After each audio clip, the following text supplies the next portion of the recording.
Before you list your home with a real estate agent, you should tidy up your home and stage it so it is ready for potential buyers. Experts suggest that before you list your home for sale, declutter and depersonalize the place in order to get the best possible price.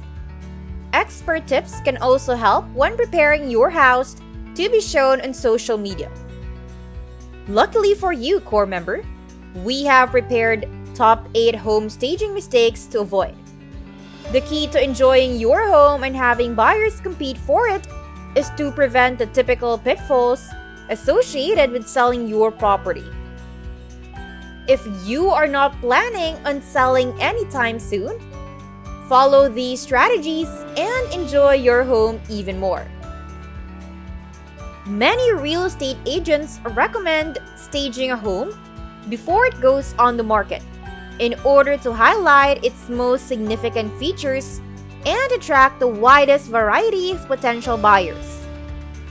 In particular, staging helps in getting the best possible photos for your listing with minimal effort.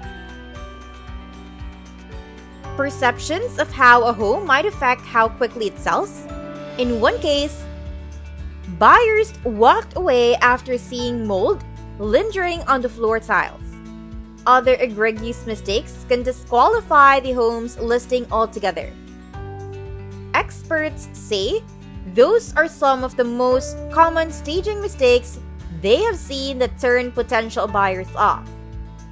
Now, let's talk about the top 8 staging mistakes to avoid. Number 1, not thinking about how your home will photograph. The staging of your home is an important aspect in making a successful listing. Whether it's professional photographs or professionally styled before the showing, it is important that your home is presented with accuracy and professionalism. When people are deciding whether they want to see a home or not, photos play an integral role in the process. Photos reveal things that can be seen in person, such as layout, space, and lighting. With photos online, you should focus on how your home presents online. Our mentor suggests that photographers set furniture in front of a view so potential buyers get the right idea about size from the listing photos. Make sure to create barriers close by if you want to block any views of windows, for example, as this will provide context for the size of your home. Number 2, listing a home before it's ready. Buyers typically prefer homes that are ready to be lived in, rather than those that have been renovated and therefore harder to sell. It is important to list your home with a minimal amount of time spent on it, resulting in offers several $100,000 below what you would have received otherwise. 4 things sell a home: location, price, condition, and marketing. What sells a home goes beyond the property itself. In order to sell a home, you should also consider your marketing strategies such as real estate websites and social media. Taking your time to do the task recommended by your real estate agent or home stager will pay off in the end. Number 3, rooms that feel like dungeons. With a well-lit house, you can show off the interior of your home with less risk. As per an expert in selling high-end homes with captivating light displays, for a successful showing, your house must be lit properly. Here are some helpful tips for lighting. First, altering types of window treatment. Buyers love when homes are bright and airy, so having a lot of lighting is key. Thinking about how you can use lighting in older homes that don't have canned lighting is an especially important question to answer for homeowners. It is possible to incorporate floor, and table lamps to create different layers of light. To prevent a window from looking dark and empty, keep curtains lightweight, drape them around the window, and avoid thick fabrics that block light. Stick to curtains that are transparent and don't trap heat inside the home. Maximizing natural light into the room is easy with window treatments. Make sure you are positioned the curtain 2 inches from the ceiling. This makes the windows seem bigger and the room taller. Both are great selling points for a home. Second, count the number of lights in each room. To create the perfect light for any space, install lighting around your home by installing sconces, adding recessed lights, or replacing lamps with bulbs that have a light source in every space. Third, use cool LED lights, not warm ones. LED light bulbs are especially recommended for people who are looking for a new look for their home. They should be at about 3000 degrees Kelvin and have 800 lumens. Make sure all your interior lights are the same so your whole home doesn't look flawed from any particular lights. Number 4, arranging furniture on an angle. Our mentor suggests that it does not make the slightest difference whether you angle furniture or not when preparing your home for sale. Hanging or laying those sofas or desks at an ambiguous orientation is one of the worst things you can do because it will skew your perspective and make the space look smaller. Usually, people do this because they think their room looks bigger, but in some cases, they may have no choice but to arrange their furniture in a way that compromises the aesthetics of the room.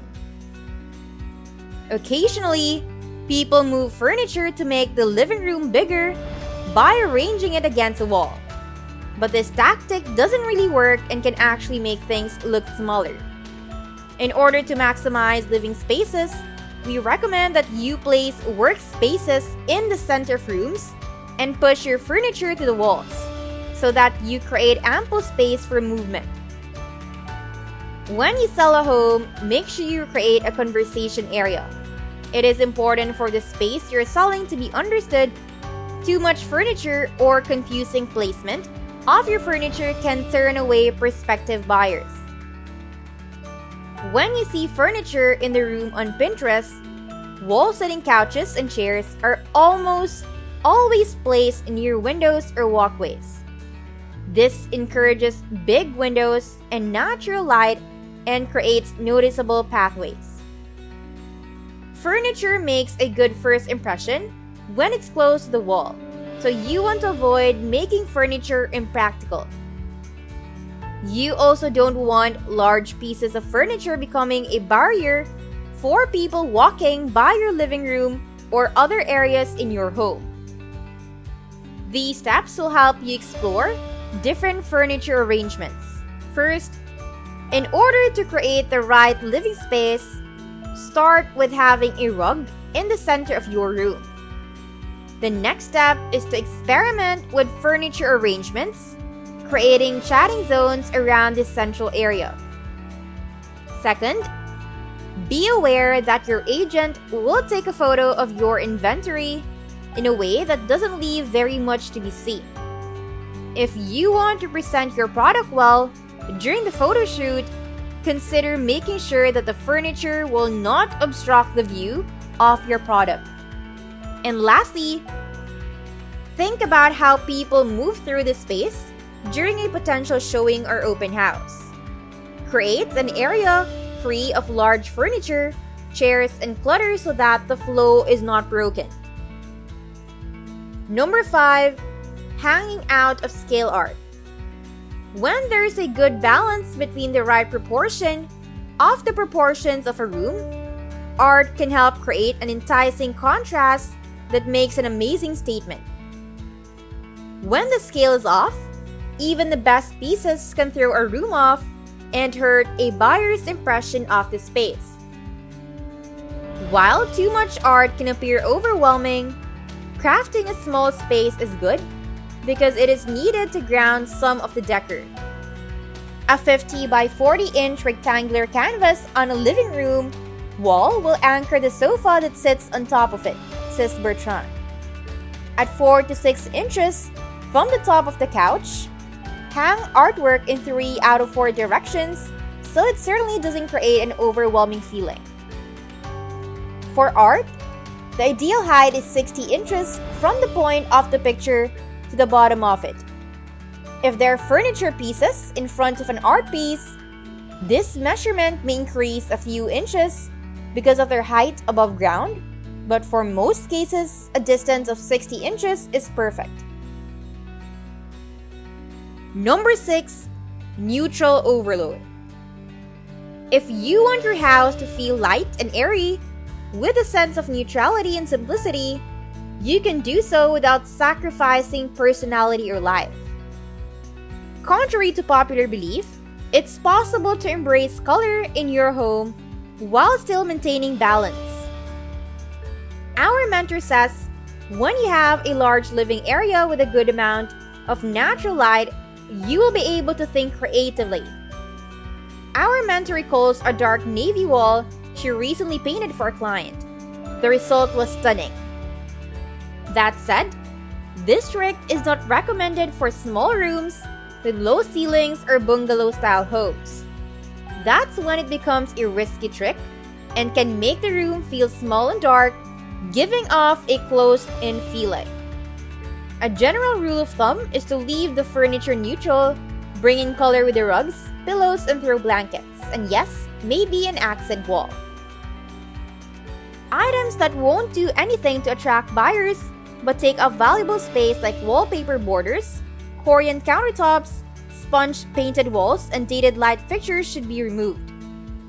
A fresh coat of paint in a neutral color should be applied.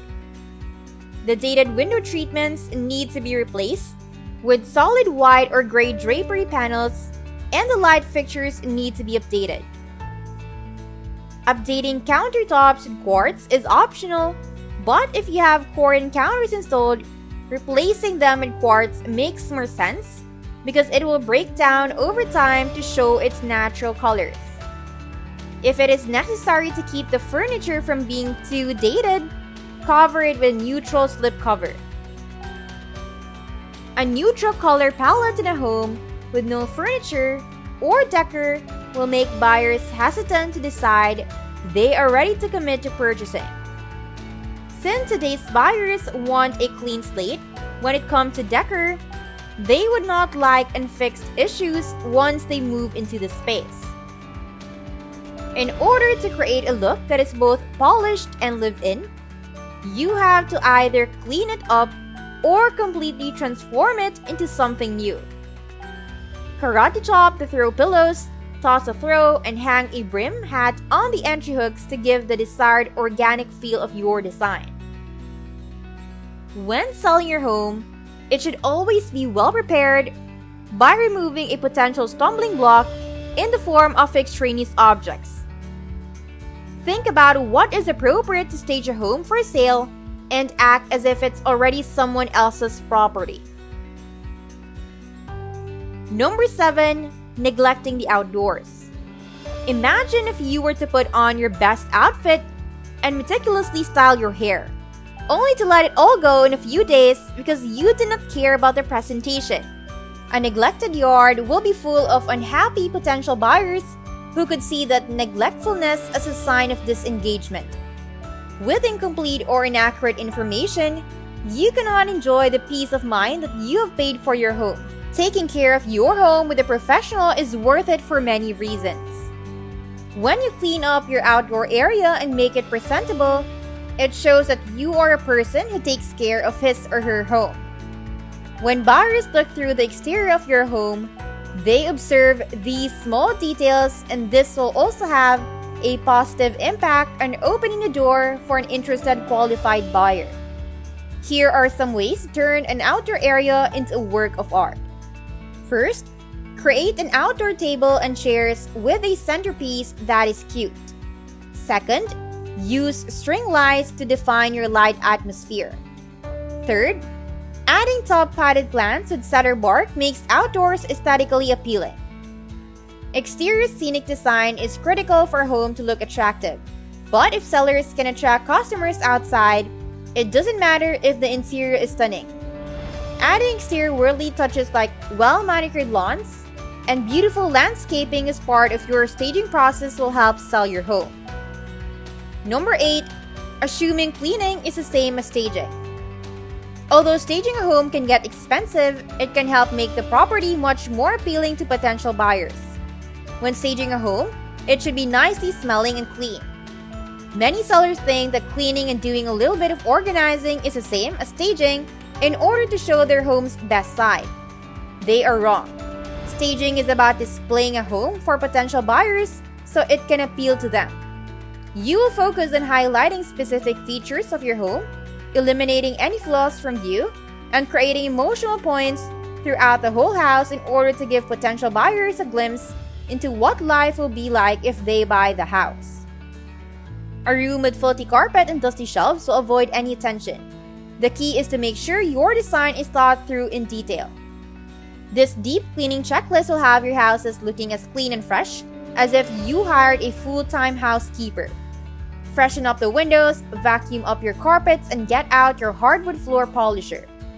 Clean the garage, remove any oil stains from the floors, and remove cobwebs from light fixtures so that visitors have a great first impression. Sweep the garage and organize it with your focus on making it look like presentable in the entryway. Here's an additional tip.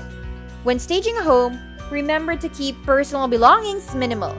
Imagine the potential buyers and think about what they might feel uncomfortable with seeing. Don't leave too many personal photographs or specific items that are religious or age-specific. It will create unease for the buyers. Consider the type of lifestyle that would be most appealing to your target audience when preparing your dwelling, such as whether they are a young family, single professional, or empty nesters. When staging a condo in downtown Seattle, for example, consider staging a second bedroom into a bedroom or home office rather than a nursery or child's room. Also, resist the urge to go overboard with super specific decor. You don't want your home to feel too encapsulated and appeal to one particular demographic. One of the biggest mistakes is not having homes that are in line with their target market. Aging furnishings, wallpaper, dark paint colors, and older wall-to-wall carpets and cabinetry cannot entice buyers to visit homes and could likely deter them from buying.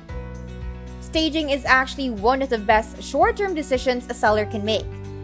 Statistics show that a 1 to 3% investment in the listing price can increase the final price by up to 8 to 10% in just a few months. Leaving money on the table when not staging your home means you are leaving money on the table. That's it for this video, core member. Remember to subscribe to our channel, and if you feel like we have delivered value, please share this video with one person. That's right, just one person as token of your appreciation for the hard work you put into making content that educates and helps you on your mission of building your own fortune. Remember, you can watch video after video, but it isn't until you actually take action that you will start to see results. See you soon.